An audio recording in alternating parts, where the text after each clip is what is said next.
There is a particular kind of tiredness that sleep cannot mend, and it would be a mistake to assume that all fatigue is of the same species.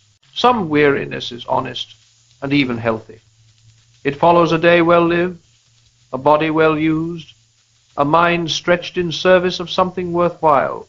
But there exists another exhaustion altogether, one that arrives even when the calendar is light and the bed is generous, one that does not leave after rest, but instead greets you in the morning with the same dull insistence it carried into the night. This exhaustion is often dismissed as stress, or age, or simply how things are now. Yet such explanations, while convenient, are not always adequate. In earlier centuries, people would have reached for different language. They might have spoken of curses, of enchantments, of dark forces draining vitality from the soul. We, being more enlightened, or at least more technologically distracted, prefer biochemical explanations or productivity strategies. But it is worth noticing that both generations are circling the same mystery. Why does life sometimes feel as though it is being siphoned away, not violently, but quietly, as if through a small and unnoticed leak? I am not suggesting that a woman somewhere is muttering spells over candles with your name in mind. The danger in such thinking is not merely that it is false, but that it is comforting. It relocates responsibility outward. It allows us to imagine ourselves as victims of invasion rather than participants in a slow and subtle betrayal of our own design. The witch, if we insist on using the word, is not a person at all, but a way of living that promises power without transformation and success without meaning. And black magic, stripped of superstition, is nothing more than the attempt to extract energy from life without submitting to truth. One of the earliest signs that something has gone wrong is the discovery that rest no longer restores. A man may sleep 8 hours and wake as though he has been running all night. A woman may take holidays only to find that the fatigue returns before the suitcase is unpacked. This is not because rest is ineffective, but because rest was never meant to compensate for a life lived against its grain. Sleep repairs the body, but it cannot reconcile the soul to a purpose it no longer recognizes. At this point, someone will object that everyone feels this way now, that exhaustion is simply the tax we pay for modern life. And indeed, there is some truth in that. Yet, universality does not make a condition harmless. If anything, it should make us more suspicious. When an entire culture shares the same symptoms, it is not an individual failing we are observing, but a collective misalignment. The next symptom often appears in the mind. Clarity erodes, thoughts scatter. Decisions that once felt manageable begin to feel oppressive. We are tempted to interpret this as intellectual decline or attention deficit, but the mind is rarely the first organ to fail. More often, it is the messenger. A mind loses clarity when it is asked to serve too many masters. When a person has not decided what truly matters, everything matters equally, and the result is paralysis disguised as busyness. Dreams, too, may become unsettled. Sleep turns into a theater of conflict rather than a sanctuary of rest. This, again, need not be interpreted mystically to be understood spiritually. Dreams have always been the mind's last attempt to speak when the waking self refuses to listen. What we suppress by day returns by night, not to torment us, but to insist on being acknowledged. A soul denied honest reflection will find other avenues of expression. Relationships often bear the strain next. Harmony fractures without a single identifiable cause. Irritation replaces patience. Withdrawal replaces tenderness. We assume affection has diminished, when in truth, energy has been misallocated. Love is not only a feeling, it is an expenditure. And when all of one's strength is consumed by survival, little remains for communion. Relationships do not wither because people are malicious, but because they are depleted. Financial instability may follow, even in those who behave wisely. This is particularly troubling in a culture that treats money as both measurement and medicine. We budget, plan, and still feel anxious. We earn and still feel insecure. The problem here is not arithmetic. It is expectation. When money is asked to provide identity, safety, and worth, it becomes unbearably fragile.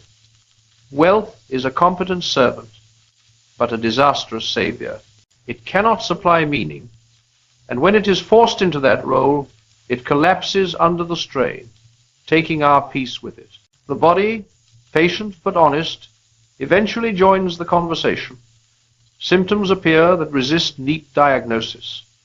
Tension settles in the shoulders, heaviness in the chest, a vague sense that something is wrong without a clear explanation of what. This does not mean the symptoms are imaginary. It means they are expressive. The body often knows what the mind has not yet admitted, that a life is being lived in contradiction. Finally, there is the fading of spiritual appetite. Practices that once nourished now feel dry. Words that once stirred now fall flat. This is often misinterpreted as failure or backsliding, when it is more accurately grief. The soul mourns the distance between what it was made for and what it has been reduced to. Faith does not disappear. It starves. At this point, the language of attack becomes tempting. It feels easier to imagine an external enemy draining our strength than to confront the possibility that we have been complicit in our own depletion. But fear, though dramatic, is rarely useful. The recognition of these signs does not call for alarm, but for orientation. One does not respond to a leak by shouting at the water, but by locating the source and repairing the breach. Here it is worth recalling an older wisdom. Light does not struggle with darkness. Darkness is simply what happens when light is absent. In the same way, exhaustion is not always the presence of evil, but the absence of alignment. When meaning returns, many of these symptoms recede without confrontation, not because they were imaginary, but because they were secondary. This brings us inevitably to the matter of wealth. Money itself is morally neutral, yet it is spiritually revealing. It amplifies whatever it serves. In a grateful life, it becomes generosity. In a fearful one, it becomes hoarding. In a confused one, it becomes noise. When money replaces meaning, exhaustion is inevitable, because there is no natural stopping point. Enough has no definition when purpose is undefined. Inner transformation does not begin with dramatic renunciation, but with honest accounting. One must ask, perhaps for the first time without flattery, what drains energy and what restores it. Discipline enters here not as austerity, but as mercy. It is love applied to time and attention. It says no not to punish desire, but to rescue it from being wasted. Gratitude follows naturally. A grateful person is remarkably difficult to exhaust because they are not perpetually grasping. Gratitude teaches the soul to recognize sufficiency, and sufficiency quiets the endless demand for more. This does not eliminate ambition. It purifies it. One may still strive, but one no longer strives to justify existence. Redemption, in this context, is not theatrical. It is the slow, patient reclaiming of what has been misused. Mornings are recovered. Attention is returned. Rest is redefined, not as escape, but as alignment. Even the years spent exhausted are not wasted if they teach us to stop cooperating with lies. Purpose reemerges quietly. It does not announce itself with trumpets. It feels, instead, like coherence. Life begins to make sense again, not because it has become easy, but because it has become intelligible. Work aligns with values. Wealth serves rather than dominates. Faith feels alive because it is no longer asked to compensate for a life lived in contradiction. At this point, the metaphor has done its work and may be laid aside. There is no witch draining your energy. There is a way of living that extracts more than it gives, and it has been normalized so thoroughly that we mistake it for reality itself. The true enemy is not an external force, but the belief that you must earn your right to rest through exhaustion. The light shines in the darkness, and the darkness has not overcome it. The light is truth. It does not shout. It reveals. And once revealed, it leaves you with a choice not between fear and safety, but between alignment and continued confusion. You are not fighting for victory. Nothing essential has been stolen. You are learning how to live from a victory that was never dependent on your output. And when that realization settles, not as emotion but as conviction, the exhaustion begins to loosen its grip. Not all at once, perhaps, but enough to breathe, enough to stand upright, enough to remember who you are. This is not the end of struggle. It is the end of illusion. You know now what drains you and what restores you. And that knowledge, once gained, does not evaporate. It becomes wisdom. And wisdom, unlike adrenaline, does not burn out. The light shines, and now you are no longer trying to outrun the dark. You are simply living in the truth. And yet, even after such clarity, a certain unease may remain. It would be dishonest to pretend otherwise. Truth does not always arrive as comfort. Often, it arrives first as disruption. A person who has lived for years under the quiet tyranny of exhaustion does not immediately trust rest. Stillness feels suspicious. Peace feels unearned. One half of the soul begins to recover, while the other half scans the horizon for danger, as though calm itself were a trap. This is understandable. When a life has been organized around urgency, urgency becomes identity. To lay it down feels like self-betrayal. You may even wonder whether alignment is merely another luxury afforded to those with fewer responsibilities, fewer mouths to feed, fewer risks to manage. But this objection, though common, collapses under honest examination. Responsibility does not require self-destruction. In fact, the more responsibility one carries, the more dangerous self-destruction becomes. Here we encounter a subtle moral error that masquerades as virtue. The belief that exhaustion proves love. We imagine that if we are not depleted, we must not be giving enough. But love that consumes the lover until nothing remains is not love. It is confusion wearing a halo.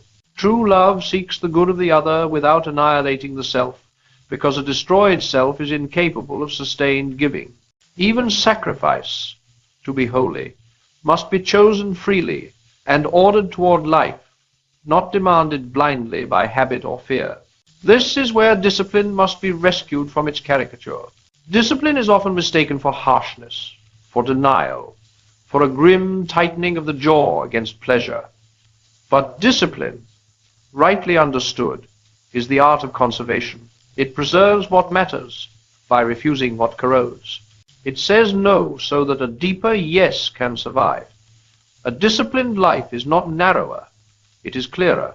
When this clarity begins to take hold, one discovers that much of what once drained energy was not necessary at all.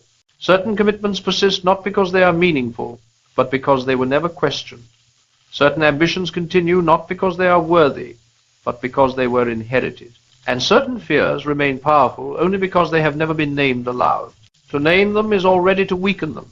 Wealth, again, reveals its true character here. Money often functions as a shield against anxiety. But anxiety is not food. It merely grows more sophisticated. One worries no longer about survival, but about status. No longer about hunger, but about comparison. The anxiety shifts shape, but it does not diminish. This is why Scripture and experience agree that wealth does not calm the soul by default. It magnifies the soul's orientation. If fear rules within, wealth gives it a louder voice. But when wealth is returned to its rightful place as provision rather than promise, it becomes strangely quiet. It ceases to demand emotional allegiance. It becomes something one uses rather than something one serves. And in that shift, energy is released. An enormous amount of strength is spent not in earning money, but in worrying about what money means. When meaning is settled elsewhere, that energy is freed. Inner transformation continues in this unglamorous way, like a house slowly airing out after years of being sealed. You do not suddenly feel heroic. You feel sane. You do not feel powerful. You feel steady. There is a great relief in no longer having to pretend that everything matters equally.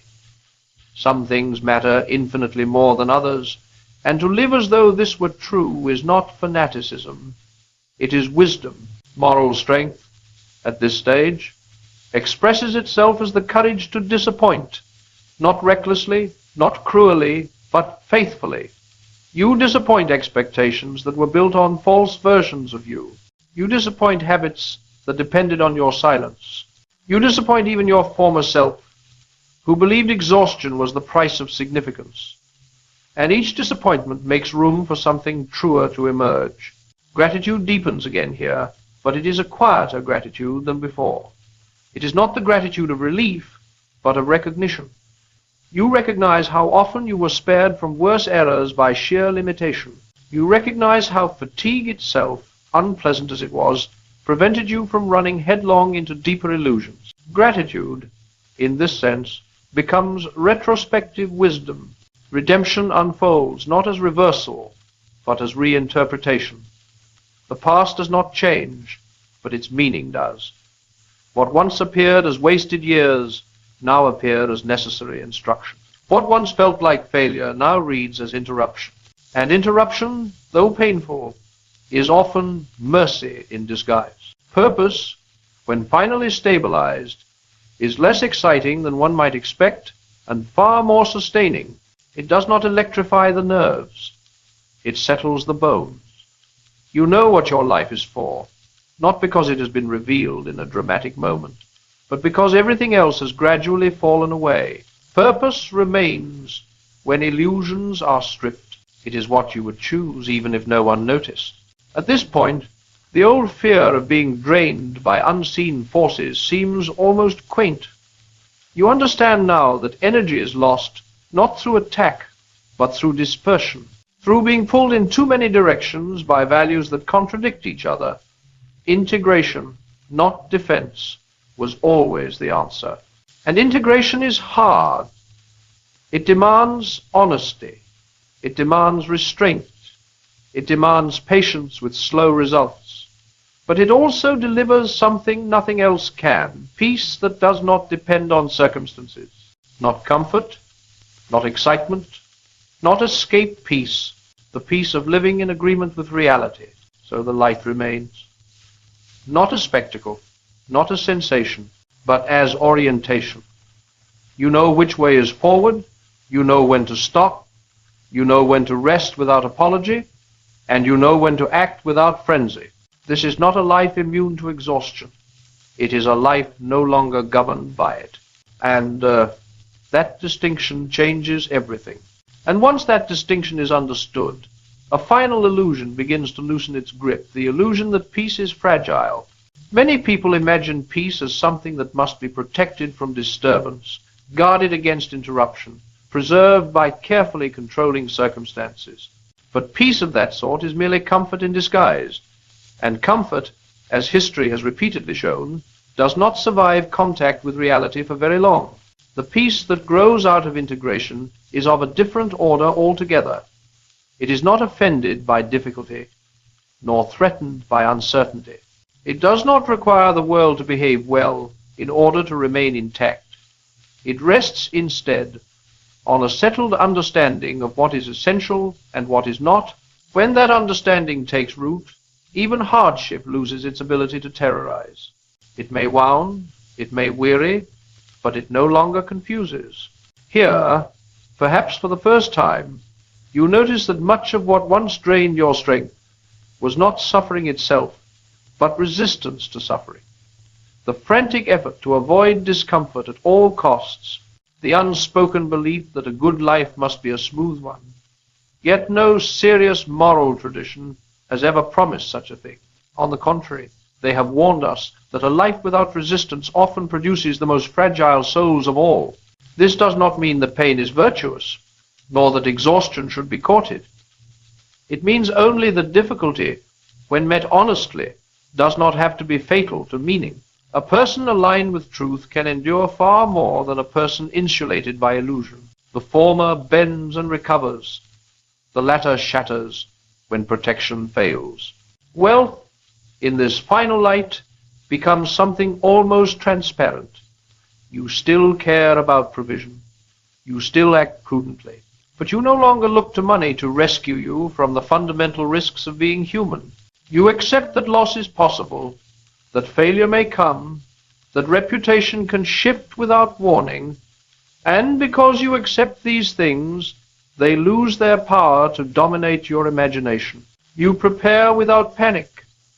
You plan without obsession. You give without fear. Inner transformation reaches its quiet maturity here. There is no longer a sense of striving to become someone else. You are no longer at war with your limitations. You work with them. You recognize that a finite creature pretending to be infinite will always be exhausted. A finite creature, living honestly within limits, however, can be remarkably resilient. Moral strength now expresses itself not in dramatic choices, but in steady ones. You return calls when it would be easier to avoid them. You tell the truth when silence would be safer. You rest when pride urges you to push on. These choices do not announce themselves, but they accumulate into character, and character, once formed, carries a person further than raw effort ever could. Gratitude, by now, has lost all trace of sentimentality. It is not something you summon. It is something you inhabit. You are grateful not because life has spared you hardship, but because life has revealed itself to be meaningful even when it did not spare you. Gratitude no longer depends on outcomes. It depends on orientation. Redemption, then, completes its work not by erasing the past, but by redeeming its weight. Nothing you have endured is wasted. Even the years of exhaustion, the seasons of confusion, the nights of restless sleep, none of these were pointless if they led you here, if they taught you to stop living by borrowed values. If they taught you to question what you once assumed was inevitable, purpose stands now as something almost unremarkable, and that is its greatest strength. It no longer dazzles or intimidates. It simply holds. It holds your decisions together. It holds your energy in place. It holds your life steady when circumstances shift. Purpose has ceased to be a destination and has become a posture. And so the metaphor that once startled you finally dissolves without drama. There is no witch draining your energy. There is no curse to break. There is only the ongoing task of living truthfully in a world that constantly invites you to do otherwise. There is only the choice, repeated daily, to align your life with what is real rather than what is loud. You may still feel tired at times. That is no failure. You may still struggle. That is no defeat. But you will no longer be confused about why you are tired or what your struggle means. And that clarity is itself a form of rest. The light continues to shine not as a sudden blaze, but as a steady lamp. It does not eliminate the shadows all at once. It simply ensures that you know where you are standing, and knowing where you stand is enough to keep you from being lost. So you go on, not armored, not enchanted, not defended by superstition, but grounded. You live within limits without resentment. You pursue excellence without worshipping it. You hold wealth lightly and meaning firmly. You accept that energy is precious and must be spent deliberately. And in doing so, you discover the quiet miracle that no metaphor could fully contain. A life no longer drained by confusion, no longer exhausted by false demands, no longer afraid of its own humanity. Not because the darkness was fought, but because the light was finally allowed to tell the truth. And so the ending, if it can be called that, does not arrive like a trumpet blast or a curtain falling. It arrives the way truth usually does, quietly, almost without ceremony, leaving you slightly surprised that you did not see it sooner. You understand now that the great battle was never against darkness outside you, but against confusion within you, never against some imagined force stealing your strength, but against the slow consent you once gave to a life misaligned with what you knew to be true. The exhaustion that frightened you was not a verdict pronounced over your fate, but a mercy that refused to let you continue indefinitely in error. You see, at last, that energy follows meaning as naturally as light follows the opening of a window. When meaning was absent, your strength leaked away no matter how hard you tried to preserve it. When meaning returned even imperfectly, even tentatively, strength began to gather again without effort. Not the frantic strength of urgency, but the durable strength of coherence, the kind that does not shout its presence, yet carries you further than ambition ever could. Wealth, stripped of its illusions, stands quietly in its proper place, useful, limited. No longer a savior, no longer an enemy. You can hold it without clinging and release it without fear, because it is no longer asked to answer questions it was never designed to answer. You have learned that abundance is not measured by accumulation, but by alignment, by how little of your life is spent resisting reality. And here, in this unremarkable yet profound stillness, you realize that you are no longer waiting to be restored. Restoration has already begun, not as a feeling, but as a way of being. You live now with a steady honesty about your limits, a sober gratitude for what you have been given, and a quiet courage to choose truth even when it costs you ease. You are not immune to fatigue, but you are no longer ruled by it. You are not free from struggle, but you are free from confusion about what your struggle means. This is the moral awakening hidden beneath all the dramatic language, the one no metaphor could fully contain. That life does not demand your constant depletion as proof of worth. That rest is not a reward for obedience, but a condition of right living. That light does not conquer darkness by force, but by being allowed to exist where it was once shut out. And so you go on, not enchanted, not defended, not falsely reassured, but grounded. You live attentively. You spend your energy where it can bear fruit. You refuse to confuse exhaustion with virtue or wealth with meaning. You accept your humanity without apology and your responsibility without fear. That is all. And it is enough. The light shines still not to dazzle you, not to overwhelm you, but to orient you. And oriented at last, you discover the quiet freedom of a life no longer drained, no longer divided, no longer at war with itself, but lived simply and faithfully in truth.